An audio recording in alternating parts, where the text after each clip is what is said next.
Within our souls, we all possess a dream which lay dormant until intrigue strikes its match and sets the torch we carry ablaze, leading us down the path of the unknown towards our dreams. As coaches who are former high-performance athletes, our personal experiences have shown us that a coach, parent, or even a fellow athlete have the potential to either illuminate or extinguish the dreams of young athletes. Nothing is lost from the candle which lights another. We are here to share our stories and our passion to illuminate the champion within, empowering coaches, parents, and athletes to keep the flame of their dreams burning eternally. You are listening to Illuminating Champions with Michal and Ashley Anton. Welcome to another episode of Illuminating Champions. For our first-time listeners, my name is Ashley, and I'm here with my husband, Michal. Hey, how are you guys? We also have a very special guest with us. He is our personal coach and our brand artist. His name is Mark Patterson. Hi, Mark. Hi. Hi, Mark. Hello. So today's episode is entitled Pride Over Prize, and it's all about the importance of making sure you have big goals, but you're doing your sport and you're aiming to accomplish them out of self-pride in that achievement, more so than the reward of the prize. Even though we all aim for that gold medal and that's a brilliant thing to be awarded and achieve, you need to aim for pride over everything else, and that has to be your driving force. This is a really complex subject, especially for young children whom we work with, because we do own a gymnastics facility and we coach gymnastics full time. So we are primarily working with young girls. So this is something that we try to implement into our training to get them to understand. And it is pretty challenging because very young children are always prize driven.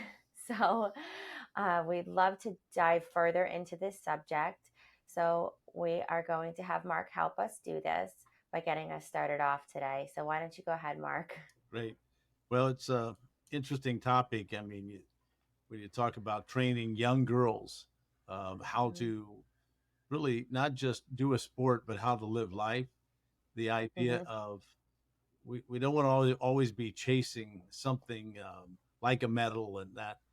So how do you define self pride? Because sometimes people talk about pride can be a bad word. Well, too proud leads to cocky. So how do you define self pride in the great way that you're talking about here? You want me to start off? Well, just say something simple. Okay. Remember when I told you to win to be proud when you win, right? Mm-hmm. But be humble. Win with pride, but be humble, right? Lose with pride, but be humble. Pride, it's a good thing. Pride is actually pride is connected to ego a little bit, right? It's what drives us also to try things, to want to be good, to want to be successful. But pride has to be developed healthy.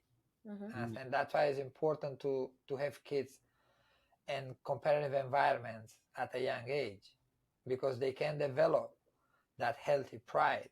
That's great. You add that word to it. Healthy pride defines it correctly. Yes. Yeah. It's both sides on everything, right? Like you eat too many apples, they are healthy, right? But you eat too many, you're gonna have a problem. You eat just the right amount and you are a healthy person. Yeah. It's the same thing with honey. Honey is like one of the best things that we have on this planet to eat, right? Like, but you eat too much honey, it's not gonna be very good for you. Understand? It's the same thing with pride. These behavioral patterns that we have. We have them there for a reason. If pride was not good at all, its ego was not good at all, we will not have it. Right. God will not give it to us. Obviously, He gave it to us for a reason, for us to learn to control it correctly, right? That's the point. It's a very powerful behavioral pattern to have, but that's why it's important to be able to control it. Right. We always talk about the importance of children doing sports, particularly competitive sports. And that is really, in most cases, their first time discovering what pride is. Because, like Mark was asking, how do you define pride? Well, I don't think many people spend much time thinking about how that's defined, but for a young child, they're going to feel that for the first time, trying something that's challenging to them, and then having that I did it moment. And that's pride, that feeling that you did something extraordinary, or that you overcame something that you didn't think you were initially capable of, or if you were really scared of something and you went through it. That's pride.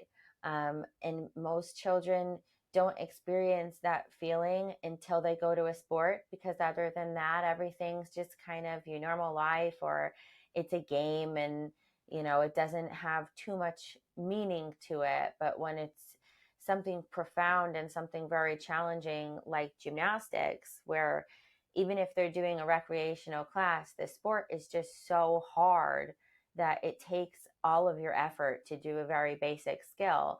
It's very easy to learn quickly what it means to be proud of yourself.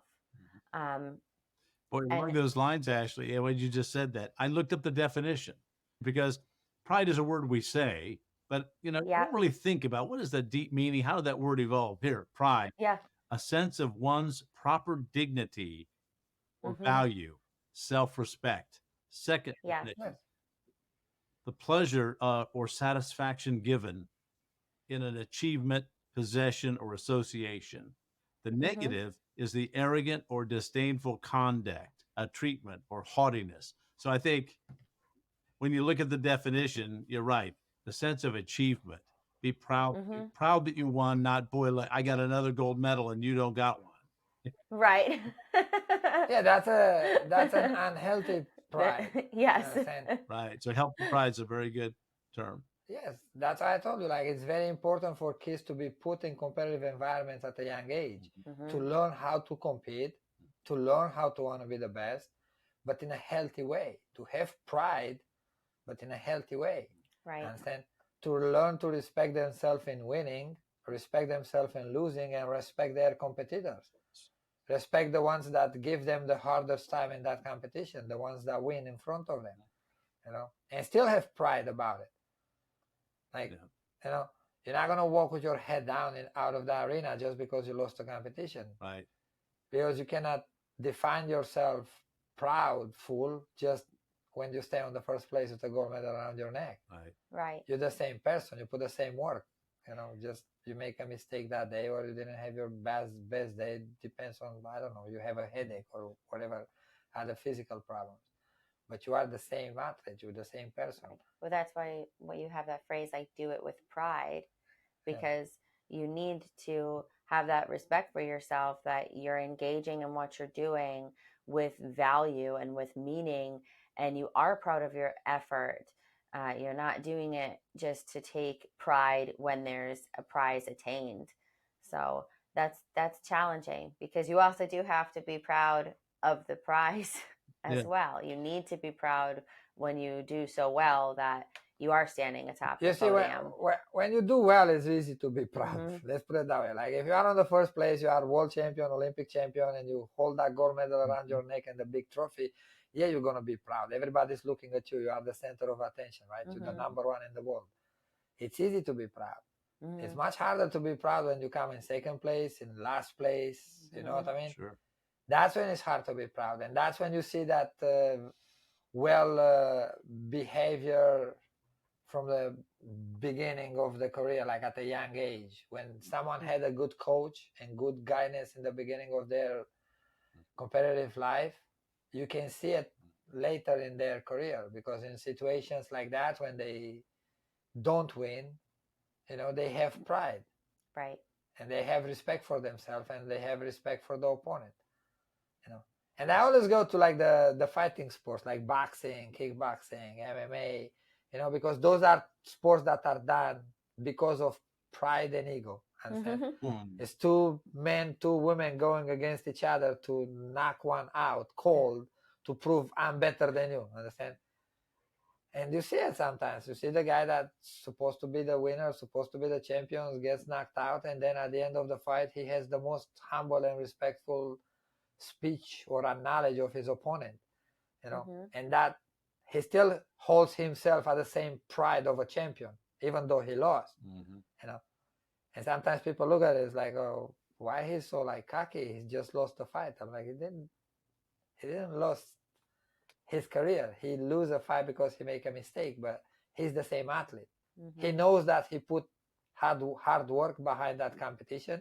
He knows that the other person in front of him worked hard too, and he knows that that time just the other one was better. You know, he knows he's gonna go back in the gym, make the adjustment, come back, and try to win that gold again. Mm-hmm. And then you keep yourself up to that pride, right? Because you know you can achieve it again. You trust in your abilities. You trust in your strength, right? Right. I think that's great. And I just looked at the definition again. The word dignity. I mean, Yes. to have a sense of your own dignity and value. And what's amazing, the more we talk about what you guys do, I honestly, just like I couldn't tell you the definition of pride until I read it. I couldn't tell you what makes a good coach until I met you guys and we talked. It's just astounding that you take these little girls, you know, some fresh out of kindergarten, you know, and life is brand new, and you're teaching them dignity, respect, as well as how to be a gymnast. So it's great to see the depth of your. But they go hand to hand. Yeah, they do. Understand? But they should go hand in hand. Yes. Go ahead. I don't want to interrupt you. No. Okay. You can go. I was going to say, I talk a lot. One of the most important things for them to learn in life is to have self-dignity. Yes. And they can learn that, you know, coaches have to remember above all else that you have this power to make a profound difference in someone's life because you can just teach them that alone, that sense of dignity in their hardest moments. And that's something that's so hard for all of us, even as adults, to have when we're down. That's why you see people, you know, go into depression and make poor choices in life because they lose that self dignity when they're going through a challenge. So if you could get a young child to realize that they always have to be proud of themselves and they always have to do things with pride and dignity, which would be like giving it your all the time and not taking pity upon yourself for your outcome, or if you're struggling, then you've just set that very young person up for success for the rest of their life if they can learn how to grasp that concept at a young age. You know, just I didn't think about this when we started the episode, but it just sparked it in my mind. At the end of every practice, I always ask my little ones that are 5 what they're proud of, because we do like a contest every single practice of who's the most focused that day. And there's 5 of them, but I only pick the top 2. And that's a tough challenge for them because they all want it and they have to learn how to be the winner that day humbly, and how to want to be the winner next time humbly, and congratulate one another. And in the beginning, they'd have days that they got really upset and they would take it like they did poorly that day and be negative.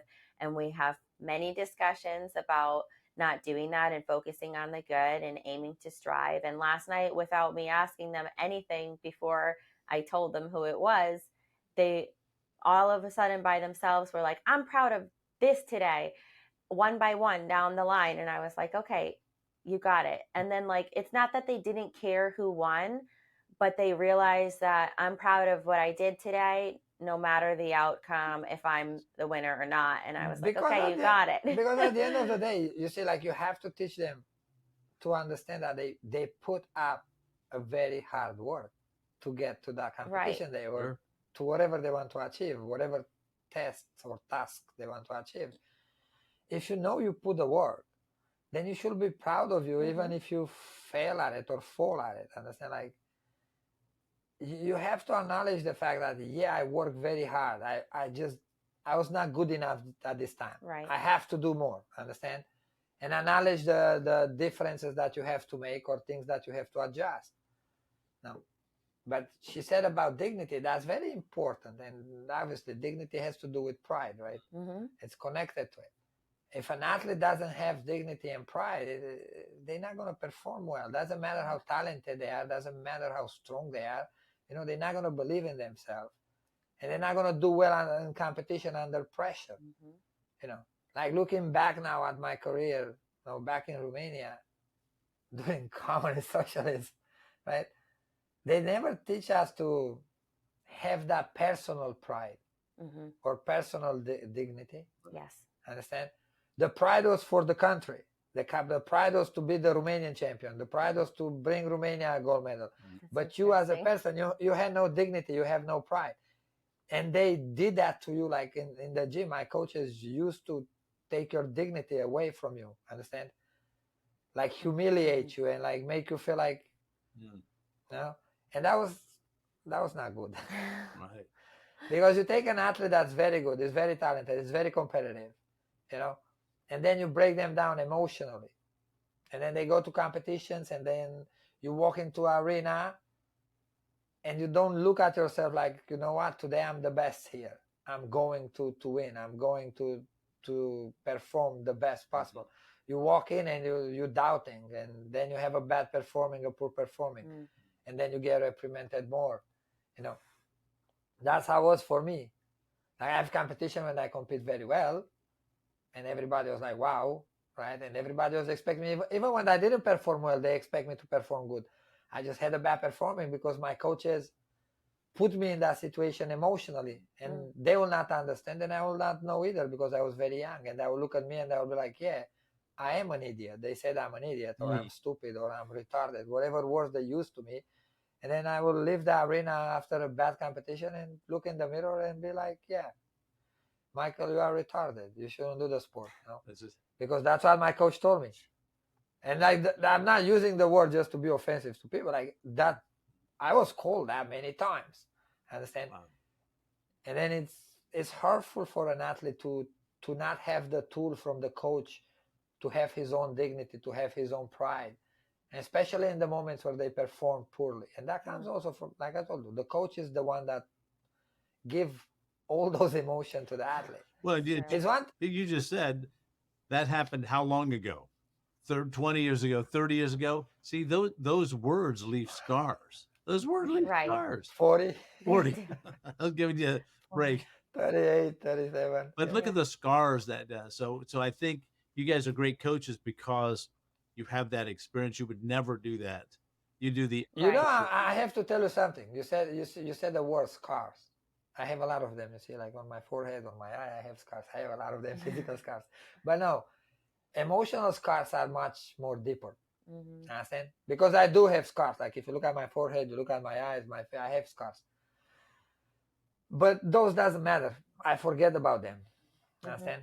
The other thing that I was going to tell you about scars, you see, they coach me in the way that I never even noticed that I have those emotional scars till I come to America. And in America, it took me a long time. 10, 12, like now I'm going to be in America for 17 years, right? About 17 years. Took me around 12 years, 13 years to start realizing that, wow, like, yeah, I have some pain, you know, but because I was made to be like, how to say it correctly? Not emotionless, but feeling weak, feeling pain was a weakness, kind of like that, understand? You see? Because they took my dignity from me in training and competition, and for so long, I just didn't feel anything, understand? Wow. But now when I look back and I start talking about it, and I look and I'm like, yeah, it's there. And then you realize, yes, follows you many, many years. And it's very important for the coaches to pay attention to how they treat their athlete, understand? Depends on the situations. Right. Well, we see athletes all the time if we're working with somebody who maybe they came out of a different program that didn't spend time on this. And you could have athletes that they're super talented and they perform almost flawlessly, but it's like they don't give themselves any credit for how well that they do. And it's not just because they have a perfectionist personality. It's like nobody spent the time to actually teach them how to look back and be like, oh, I did that good. And they're only fixated on the negative all the time. And then they have a very hard time even progressing. A lot of times those are kids that progress like a yo-yo, up and down, because it's exactly how their emotions are, because they never get that positive upswing of pride, of feeling like I did great today, I'm going to do even better tomorrow. They barely notice when they did one good repetition, or maybe they notice it kind of by accident, and even if they do, they're still overwhelmed by this like thought pattern, you can call it, of it wasn't good enough, or I'm not worth Look, enough, I give someone you an else is example. better than me. I used to have a girl. She was very good. And she will try big tricks at a very young age. And she will not achieve them very fast, right? And let's say we will try like it's called a souk on vault, a pike souk or a souk layout. And she'll try to get it by herself. And she was just like 8.5, 9 years old. And she will go like in her head, it's like, okay, I'm doing it this time. And she will go and she needs a little help at the end of the landing. And I'll put my hand there just to hold her. And she will get so mad. And every time I'll be like, okay, good job. And one day, like, she just like flipped at me. Like I was walking down the runway on vault with her to give her the advice. And I'm like, oh, you did good. Like, and she turned around, like, I didn't. I put my hands down. I didn't do good. I'm like, look, I'm like, wait a second. I have to stop her. I'm like, honey, like this vault is a level 10 vault. You are competing level 4 at this moment. And you almost landed. And I told her, like, look, what was the advice that I gave you before this vault, before this turn? And she told me the advice. I said, okay, did you do that? Did you try to do that? Yes. Okay. I said, bravo. You tried. I saw it. Right. And I told her, just for you to know, you almost landed by yourself, right? Right. But I put my hand down. I said, but that doesn't matter because you almost did it. The one before I actually hold you. This time I just a little bit there for the landing spot you. Mm-hmm. Then do you think you did better? And she looks at me. She's like, I said, yes, you did better. You didn't do perfect. I didn't tell you it was perfect and let's go compete it, but you did better. That's why I start the correction. You're like, okay, much better, bravo. But do this, this, this, this, this. I gave you the correction. I have to explain her a little bit the process of learning, understand? But you see a lot of coaches, they don't do that. Mm-hmm. Or we have a really negative phrase that I don't like, that my parents used to say to me, like, almost doesn't count.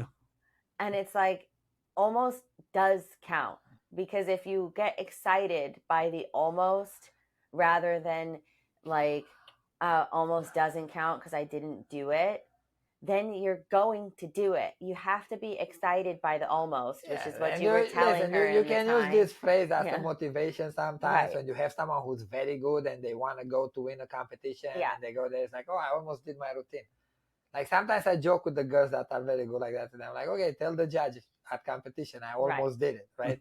See, she's gonna give you a perfect thing. Like, but you see, we talk about past episodes how fine of a line is between being a pushy coach in a good way, like a positive way, right? And to push an athlete the wrong direction. You have to choose the moments very well, and you have to make it like the athlete has to take it as a joke and as fun, as like sarcastic, like funny, not as an insult. Yeah, well, it depends when you say it too, and the context, and who you said it, the context. Like as a coach, you have to have that. You see, not just for watching the mistakes, technical mistakes. Watch the athlete emotions and behavior to know exactly what words and what type of reaction to have. Understand?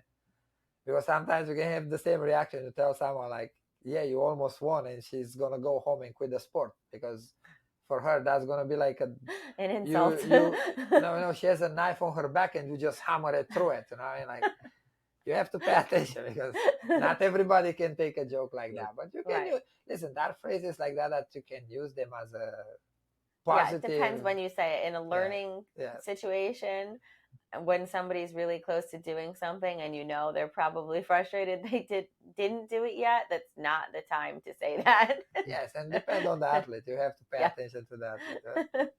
you can play games with. Again, I like to joke a lot. You know, I Yes. like to joke a lot with my athletes, and I learned a lot from doing that because you make a lot of mistakes when you are like a funny person. You True. know, you say They things don't that always some take the people, joke.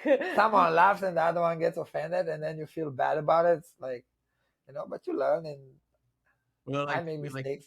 like we've said before, nobody in the world walks the first day in the gym and does a perfect 10 anything, you know. Right. And so the idea of what you do, how you coach, is you build a champion one day at a time, one emotion at Yeah. a time, one Yes. move at a time. It's a process, and Yes. It's a long process. It's a hard process. Sometimes it's like I tell my athletes too, and their parents, it's like going to the dentist and pulling a tooth out without anesthesia. You know what I mean? It's like that hard. It's that hard for the athlete too. Understand? Because the athlete is the one that sits on the chair at the dentist to get his tooth pulled out. And it's a very, very, sometimes can be very painful emotionally to watch. Yeah. Someone especially that they have like a little bit of emotional problem, weakness.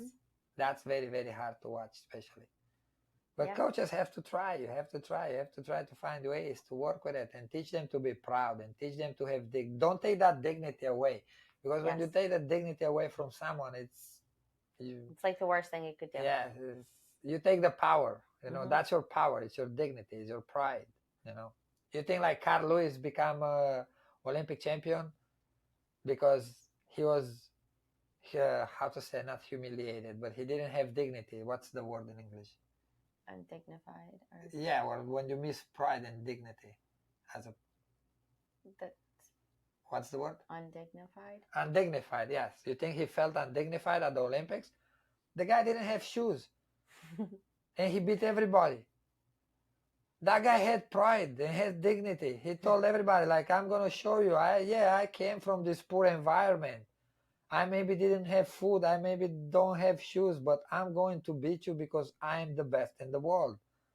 That's why that guy became Olympic champion. He didn't become Olympic champion by chance or by mistake. He wants to win. He had the pride to win. He had the dignity to win. He wants to show everybody how good he can be. Especially at the time, we didn't have many black people like competing into Olympics and winning, especially in running. Now they dominate the sport because of guys like Carl Lewis that came in with pride and dignity and show everybody, like, look, I can do it, you can do it. Right. And he showed them the what you can do with pride, what you can do with dignity.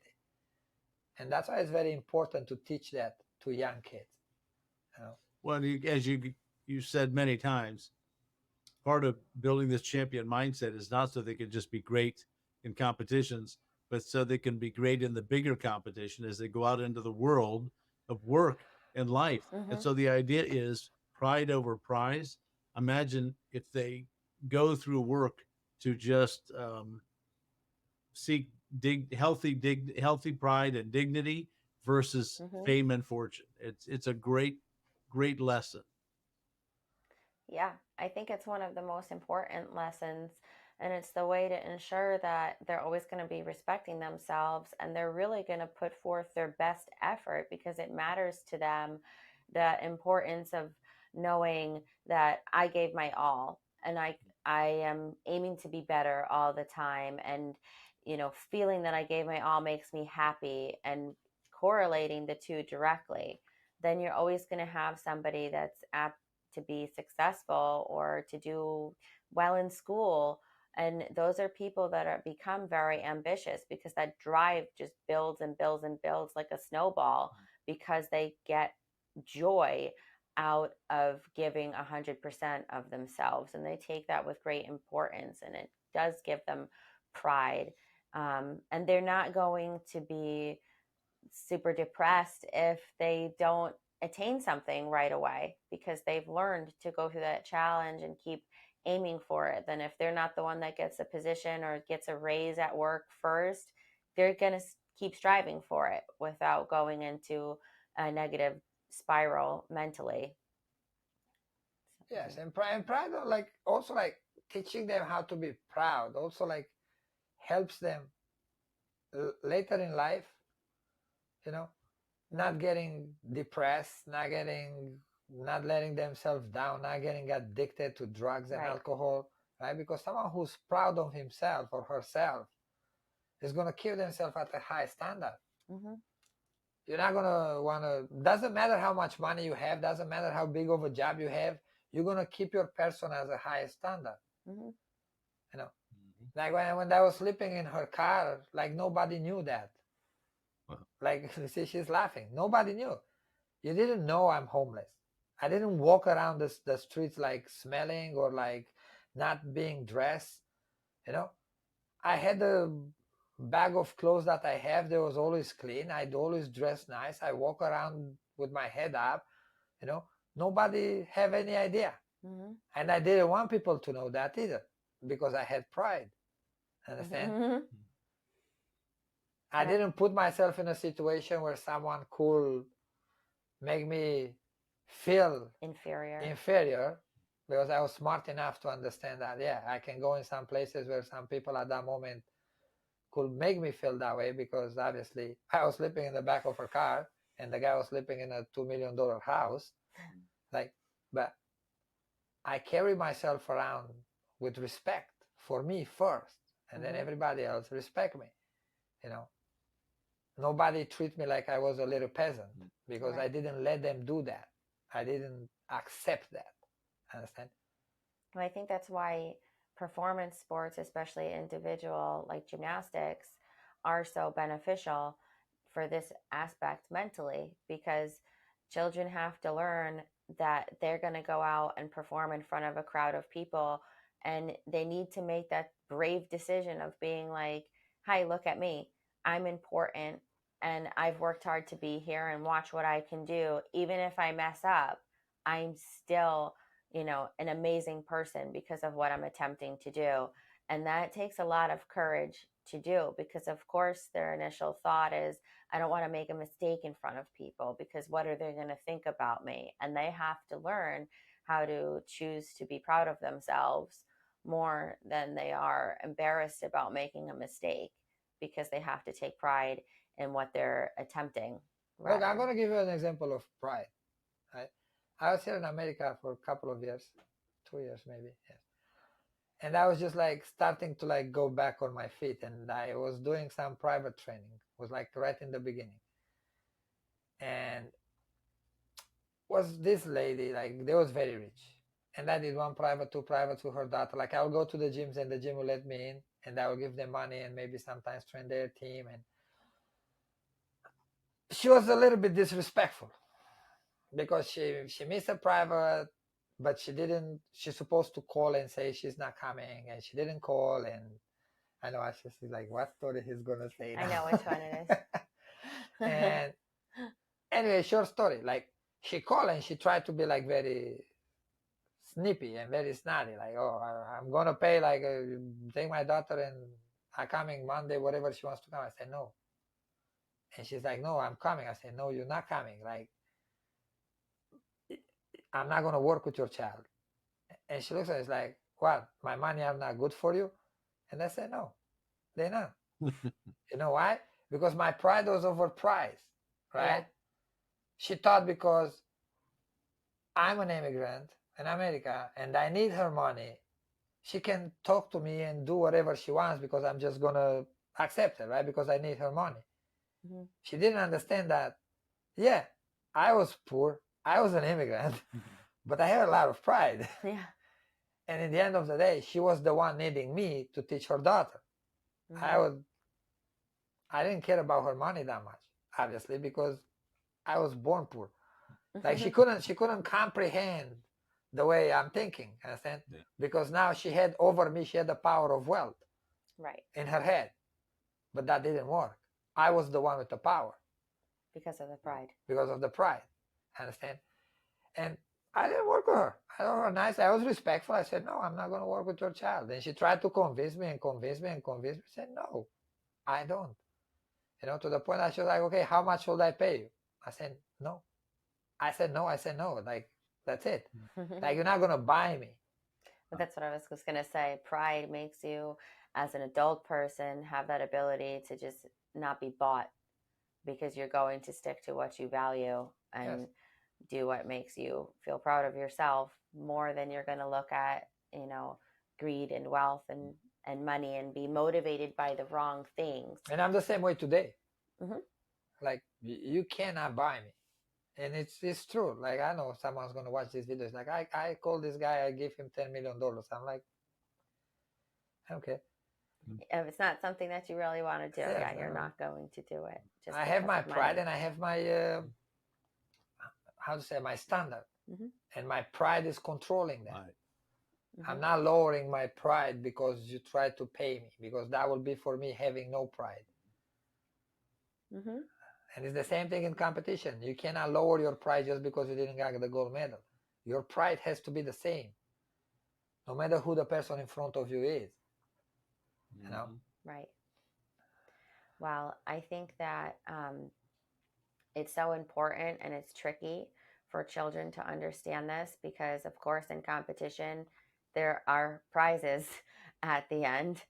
So it's like, how do you balance the fact that you want them to aim for the top, for gold, but not only define themselves by gold, like we talked about before, or, um, base their dignity on that medal? And that's a really hard balance. Or, if they're getting a prize at the end of getting a skill or something like this, where there's a challenge with a prize at the end, they do have to learn in the end of the day, like the prize is like the cherry on top of the cake, but, it's the cake that you're making that you need to be proud of. The focus in a competition is not on the, how to say, like you go in the competition on the idea to win, to be the champion, right? But while competing, you don't think about that gold medal. You think about your execution. Whatever the sport is, you think about your performing. You focus on your best. You focus on your pride, right? You keep yourself at a high standard, trying to be the best you can be that day. Right. Not thinking about, oh, I'm just want to win this gold medal, because it's not yours. Yeah. It's there to win for everybody else in that Right. competition. And there's only one. Then The odds of winning are you not have to high. make sure that you do your job very well Right. in the first place to be in a position to win that gold medal. And if you didn't win it, you didn't win it. You go back and try again. Yeah. And you focus on the many other things that you did well, and the closer you got to winning it.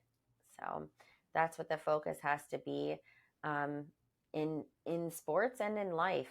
You have to take pride in what you're doing and take pride in your intent to do well, more than if you just did the best out of everybody else, because you can always build upon whatever you didn't do well. Can get better. It's changeable, as we've talked about in the past. You see, those good businessmen, they are not just that good and rich at doing that because they look at the price of the business. They have the pride of the business. Understand? Right. They want to pride do well. themselves for being a good businessman, and then they do well, and the price of success is high. But the first thing they have is the pride, is the dignity of themselves. It's the same thing with being a good doctor. A good doctor is a very proud doctor. It's someone who believes that he's the best doctor, right? A good surgeon is the same way. It's someone who believes, like, yeah, look at me, look at my work. Now, a good artist, a good painter, he's a proud person. Right. Pride is very important, but has to be done healthy and has to be taught healthy at a very young age. Otherwise, later in life, it's hard to learn to have pride and dignity. It's very, very hard. So it sounds Yes. like you build that in, with every coaching session, you're embedding this idea of healthy pride and dignity in your conversations and the way you treat the athletes and how you watch them treat the other athletes. So I think it's a wonderful, combo platter of training, the physical and Yeah. the emotional and mental. Yeah. It's the emotional medal. Yeah. And the emotional medal is hard to win. Yeah. Yes. It's harder It's to the win hardest. than the physical one. Right? People don't understand how important the emotions are, and how hard to correct them is. Right. That's the And hardest if they are part. wrong, or improve them. Well, It's much easier to improve physicality. Much, much easier. wow. than to improve mental, Because Yes. psychological. you've said 100 times, it's the heart of a champion that makes the champion. The And heart that's start the pride. emotions, right? Yeah. Mhm. Then the brain brings in the logic. But you see how they work together. It's very complex. It's like, how to say, like when you talk about emotions and feelings, it's I think we are very subjective at talking about them. Like nobody really can be like 100% about No. what they are talking when they talk about emotions, because they are so deep, you know what I mean? Yeah. And so diversified. Yeah, diverse. Yeah. Diverse, yes. Like you look, you can have fear in a situation and you can have fear in another situation, and to fix it, it's even it's the same feeling, it's totally different. True. You know what I mean? Like, yeah. Two different approaches. you know, Mhm. you can have someone who, like, people look at the person, it's like, oh my gosh, look at this guy, is so courageous, he's jumping off the trees, he's doing this, he's doing that. And then you put them to, I don't know, to do the simple thing in life, and they get scared at it and they can't do it. And then once of a sudden they realize, like, okay, wait a second, they are not that courageous, they have fear too. Understand? And that's why it's like it's hard to always be like 100% as a coach. That's why it's very important to pay attention to the emotion of the athlete and to try to adjust very fast. Because if you pay attention to their emotion, you are able to adjust your guidance towards them. Right. Understand? And they're all different, like you just said. It's Yes. diverse. They don't interpret things the same way. One finds a joke funny, the other one is going to Yeah. cry about it. Like It's I the told you, same like, with everything. like I had athletes that I used to joke with them, and they will take the joke and work harder and be like, you know, like for example, I remember Diana Bulimar from Romania. She was in the 2012 London Olympics, Romanian bronze medalist team. And we was at a competition in, I think it was in Serbia, international competition for juniors. Like she was like 9 or 10 years old. And she was very good, but she had a bad knee. We got to the last event and we had like 3 volts to choose what she to compete at that time. She'll do like a Yurchenko layout, a front handspring pike, and front handspring tuck, and 4 volts, and a Tsuk layout. And we got to the last event, and I'm thinking like, okay, like she had such a bad meet, like I'm gonna go with the easiest vault for her. And I go to her, and I'm like, Diana, okay, we're gonna do, I think I said like a Tsuk pike, and she's like, no, I'm gonna do the front handspring pike, which was the hardest out of all of them for her at that age. And I'm like, are you sure? She's like, yes. I said, listen, you have to go for it. And she go and she won, right? She stick the landing. She was mad. She knew she did the bad meet. But after the meet, she come in every other event plus all around. She come in the 4th place. And every time we was in the gym and she was like a little bit slacking off, I'll just call her and I'll be like, hey, Diana, and I will show her 4 fingers like this, you know what I mean? And she'll get up on the beam and she will make the perfect routine. But with her, that would work. Right. Know? Her personality. Her personality was matching. I hope she remembers this. She was funny with that. She will get so mad at me and then she will work hard, you know. Where But someone else someone might else cry will about not it. work. Yeah. You know? I have kids now in the gym that are very good, working hard. But if I will do that, they will start crying and walk out of the gym and never come back. You know? Yeah. And that's why it's very important as a coach to know your athletes. And to know your athletes, you have to pay attention to them. You know, you really have to like look at them, not as a dollar bill, like I said in the past. Not mommy's paying you a check and you take the child and you just, you know, whatever, go over there and do something. Pay attention to them and then you start understanding them. Because you take pride in what you do as a coach. You're Yes, not and you looking have at dignity. the prize of money. You see, my pride is like every athlete that I have is mine. And I told them all the time. I tell them, like, you are my mirror. When you go to competition, you are my image in the mirror. Like, you represent me. Like, obviously, I want to make you the best. They are your pride. Because you are my pride. Yes, you are. You know? And they always look at me like, what? Like, someone told me, that's a real story. Someone told me one time, like, Ashley was competing fitness, and someone told me, like, oh, your wife, she's so beautiful. I said, yeah, she's my pride. And they're like, what? Like, that's not nice. I said, no, that's very nice, because I barely speak English at the time too. And they didn't understand. It's like, what do you mean she's your pride? I said, you know, she's like a trophy for me, like something that you put up on the shelf. like shiny trophy. And they're like, no, that's not nice. I said, no, that's very nice. They couldn't understand my thinking. Yeah. Understand? They didn't took it out the way I was actually meaning it. Mm-hmm. You know, Right.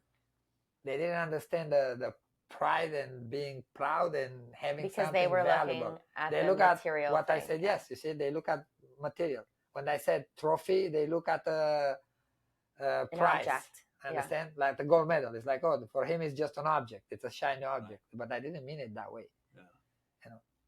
That's great. Right. It was the value Yes. of like that you're proud of Yeah. what I was doing at the time. Yeah. That was it. I was listening to you talk, and the idea of healthy pride and dignity, um, and the way you guys carry yourself. And Ashley, I watched your videos of you working with the girls and stuff, and the dance routines and stuff like that, where it's not just the physicality, but there's an elegance in how they move, and toes pointed and legs straight and arms, and the connection came to me like when you're teaching these young athletes the idea of healthy pride and dignity, giving them that heart of a champion, you're really helping them with the floor exercise of life, that they can go through life with dignity and elegance in that great thing. So there's an elegance about what you do that's really really astounding. Yes. Well, I mean, just for example, this is very rare. I've never seen anybody else do this, but we want our girls to be so proud of themselves that most kids compete with like a ribbon or a scrunchie in their hair. Our girls wear a crown. The competition. That's cool. A gold one. It's gold with sparkles. That's cool. It's a gold crown. They walk in there with a crown around their bun, and it's like that. Look at me, I'm proud of myself. I'm the queen of this competition. I'm the queen of this beam. And that's how you have to perform too. And it takes a lot of courage to do that. I mean, even, okay, so we have these books behind us, and it's one of my favorite sayings. It says, her courage was her crown, and she wore it like a queen. Mm-hmm. So this is part of why we wear this crown to competition, because you have that courageousness, you have that crown of courage to go out there and give it your all, and that should give you tremendous pride in yourself. And then you are going to perform your best routine, like you said, especially on floor and beam, where it's very artistic and it's a dance, it is a choreography. On floor there's music. You have to really put your heart and your soul into your dance performance and show connection with your music. And you can't do that if you're not proud of yourself. Yes. If you're feeling embarrassed of yourself, right, it's impossible to do. You can only do that with pride. So it's very but you see, we special. Go ahead. We teach the girls that in the gym. Like we really like emphasize it to them. Yes. Like if she does a floor routine or someone with or beam, or even when they do a landing on bars, I always turn them back and I be like, okay, go land again. Put your hands up, smile. Put your chin up. Chin up. Yes, like, take your time. Look at the audience. Like walk out. Like look at me. Like we always emphasize those things to them. Mm-hmm. Like you can ask all the parents in my gym. I'm the one going on the floor and I'm walking like you think I'm Conor McGregor coming out of the cage. For real, to show them, like I make it in a fun way for them, but I want them to have that pride. Doesn't matter what the routine was like. Understand? Yeah. Like you can fall 5 times, just stand up and look like a champion. Because look, a champion is not the one that wins all the time. Right. And I repeat that over and over again. It's the one that falls 1,000 times and stand up 1,001 time and win the 1,001 time. Understand? Yeah. Like if you can have that attitude, you're gonna succeed at one point. Right. If you can stand up with a smile, with the chin up, with the chest out, and look at me and walk elegant. And besides this, I'm going to be honest with you. Elegance, it's a sign of pride, self-pride. Yes. That's why princesses and queens and emperors, they had nice dresses, nice crowns, nice jewelry, right? That comes with elegance. Elegance is a sign of pride, Mm-hmm. And society lose it. And it's lose, like, how to say, like, you see, when I grew up, for us was like, we didn't have much. But Sunday, if my parents will take us to a park, that was the best thing we could do on a Sunday. Like we walked to a park somewhere. Yes.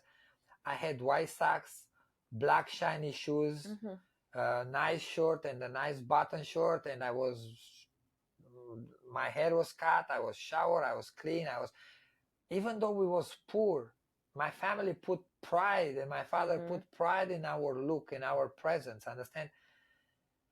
And that's very important because I grew up with that idea, and I carry myself that way as an adult. Understand? And then if you teach the kids at a young age, they are going to be healthy adults growing up. But elegance is very important. I'm gonna be honest. Like, I know today's society is like, oh, be how you want it, but it's too relaxed though, because you see elegance, a lot of people lost their dignity. For men and for women, elegance is very important. Like, the more elegant you are, the more people gonna treat you with respect. It's always like that. You never see a guy in a nice suit with nice shoes and a nice watch getting out of a car and walking into a place and people are going to look at him like, oh, look at this guy. Right? Or you're not going to see a woman coming out in a like nice clothes, like very elegant, walking same thing out of a car and walking into a bar, and guys going to turn around and be like talking to her like not nice, not respectful. They're not going to even trust themselves to open their mouth. They'll be like, wow, who's that one? Right? And doesn't matter how much money you have. You can put yourself in that position where people treat you with respect, And for me, I learned that because I told you, I come from a country and everybody was poor. And when I come to America, I'm around millionaires and billionaires. But I'm always keeping myself here. My pride is high, and also my elegance. I have to talk about that. I have good fashion, I guess. Yeah. But it's important to teach kids to have elegance, not just the physical elegance. Understand, like execution in sports, their personal. Yes, yes, it's very important. High society, it's always like that. Yeah, I think elegance is an attitude more than it is a look. Yes, there you go. That's right. That's well said. You see, like, it's very hard. Some people make money and they try to make it in the high society, right? They try to go to live in what's a rich place here in America? Beverly Hills. Beverly Hills, and nobody there want to talk to them because they don't have that elegance. Even though they have the money, they don't have the class. They don't have the, Yeah, well, that's what they say. Class can't be bought. Yeah, it's very important to have that elegance, to have that, because that class. You know why they put the emphasis on the class? The very elite people, the very rich people, because that's pride. If you don't have pride, you don't have class. It doesn't matter you have money. And they want to be around people with pride, because people with pride are successful people, are people that build things, because you have that pride, you have that ego to do better and better and better and better. Understand?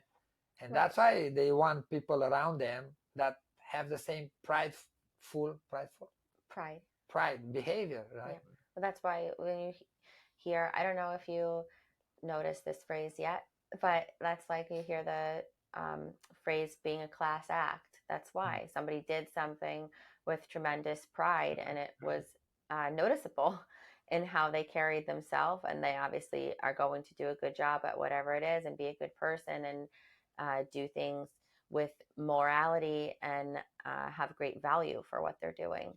So it all goes hand in hand, and it can all be taught through sports, which not everybody thinks about that when they think about sports again, but that's a great opportunity to teach young children this very large and very important concept of life. Sport is part of education of a young person, boy or girl.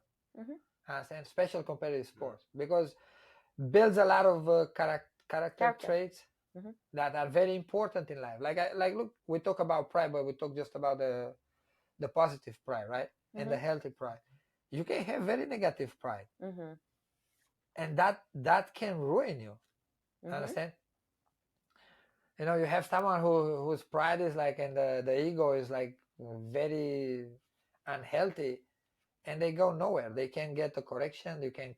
We talk about coachable and uncoachable. You see, the kids that are uncoachable are the one with the wrong pride, with the unhealthy pride, with an unhealthy ego. It's that champion mindset that you said. That's the unbelievable benefit that every one of your students gets.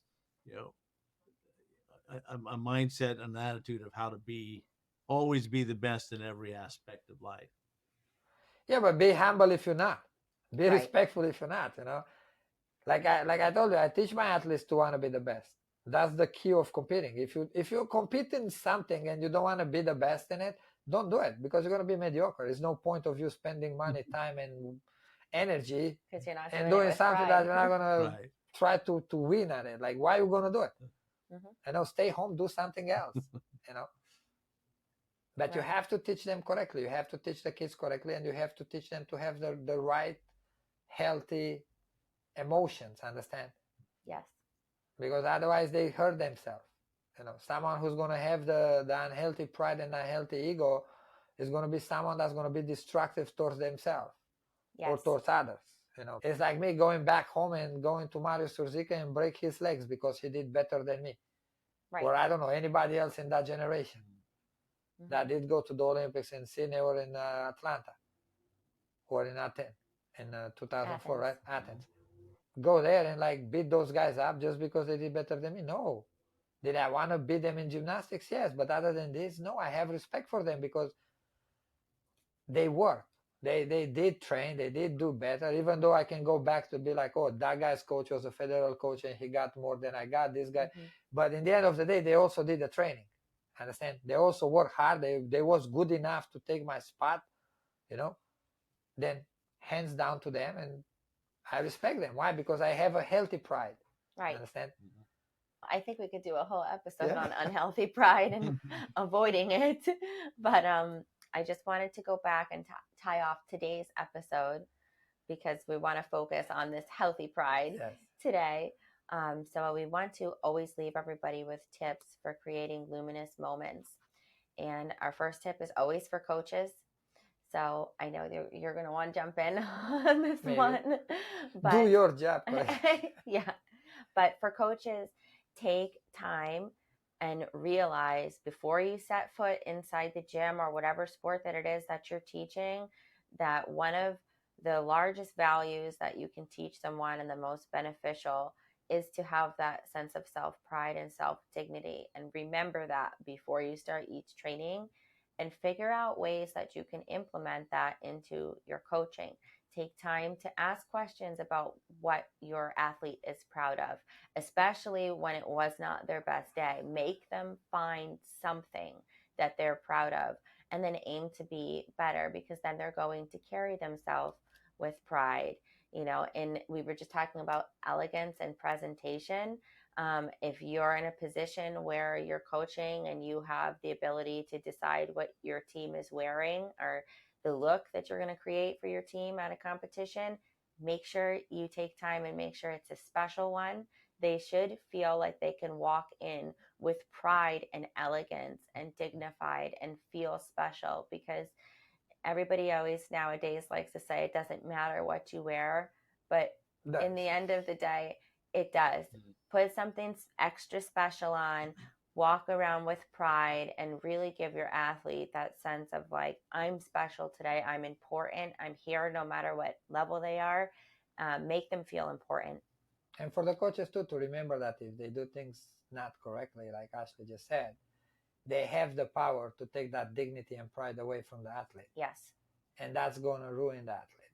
Yeah. Doesn't matter how talented the athlete is. Impacts their whole life. Yes. And not just the athletic life is going to impact, it's going to impact their adult life after. Yes. And it's very important to pay attention to not take that dignity away from the athlete, especially in sports as gymnastics that are very, very young and are done by kids at the Olympic level. 16 years old is Olympic champion. That's a child. Let's put it that way.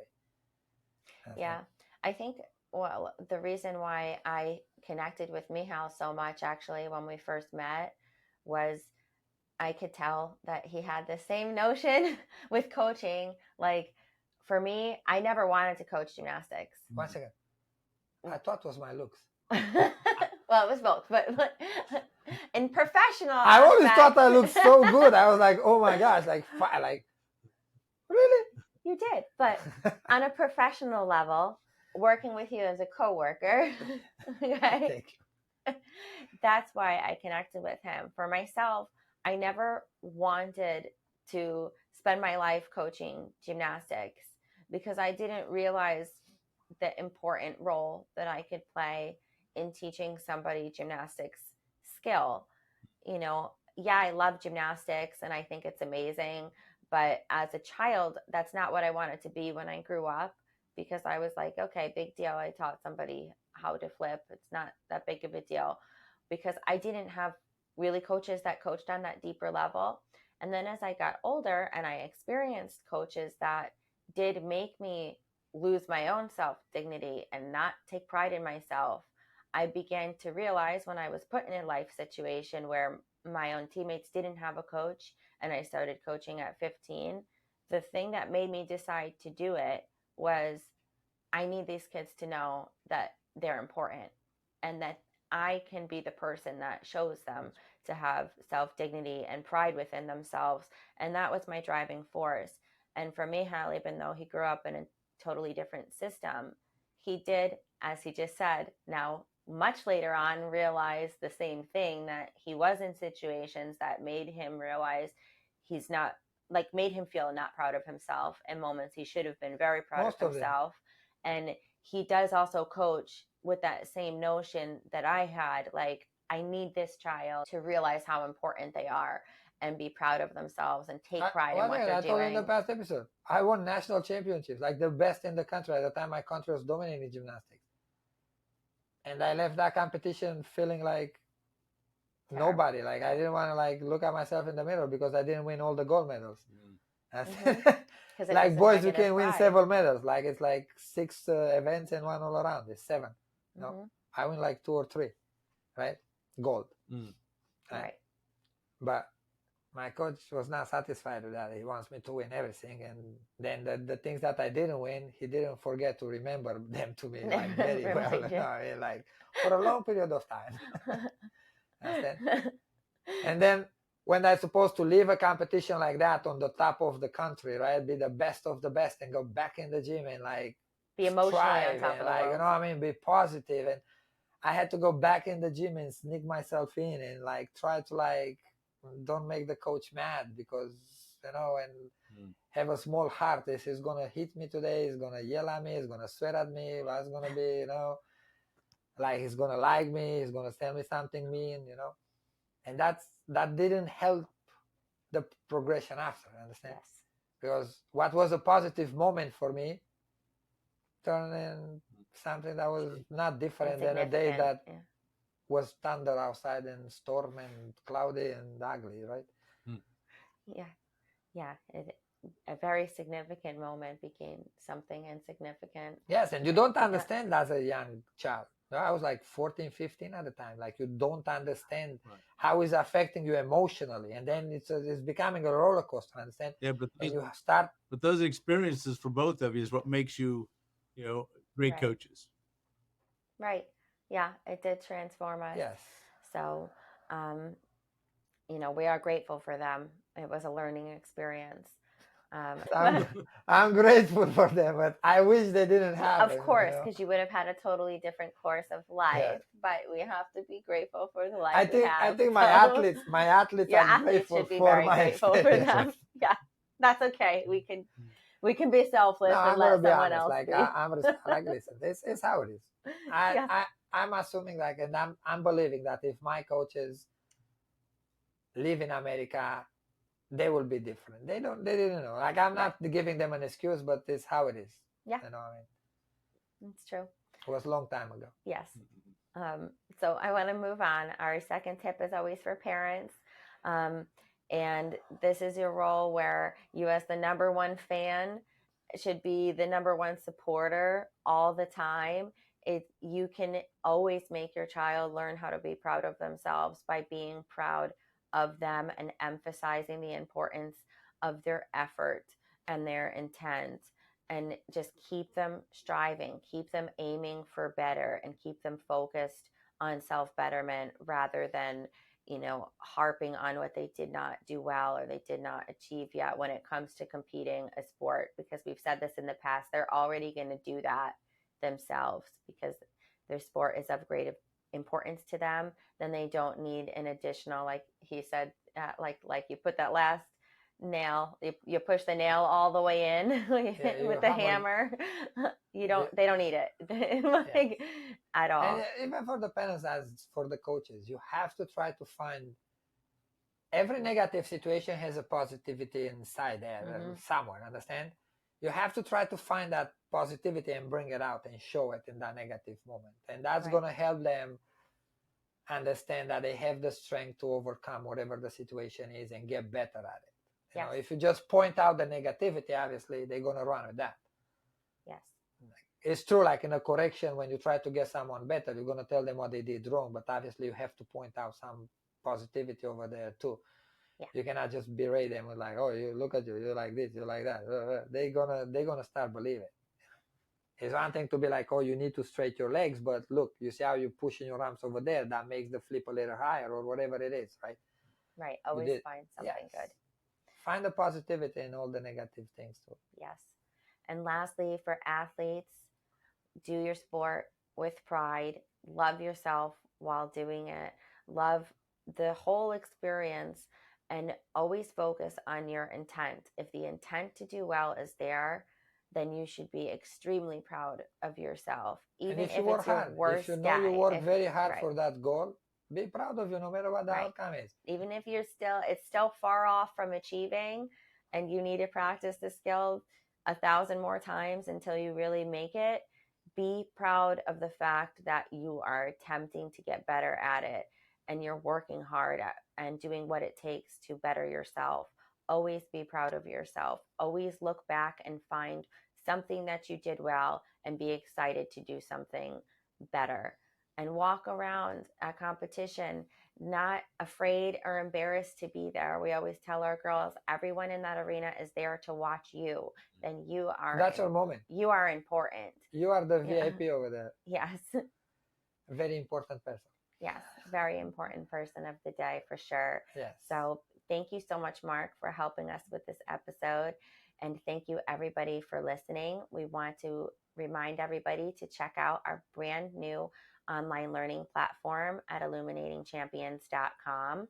You're going to see there's a parent workshop up already running that you can join in. We have 2 weeks left of some live video, but if you missed it, it's okay. It's recorded and it's up there to view. So don't worry if you're late to sign up.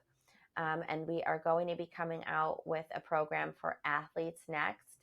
So please stay tuned. We're going to have a big announcement coming up very soon. So thank you again, everybody, and have a great rest of your day. Thank you for listening to Illuminating Champions. Don't forget to subscribe to our channel and stay tuned for our next episode.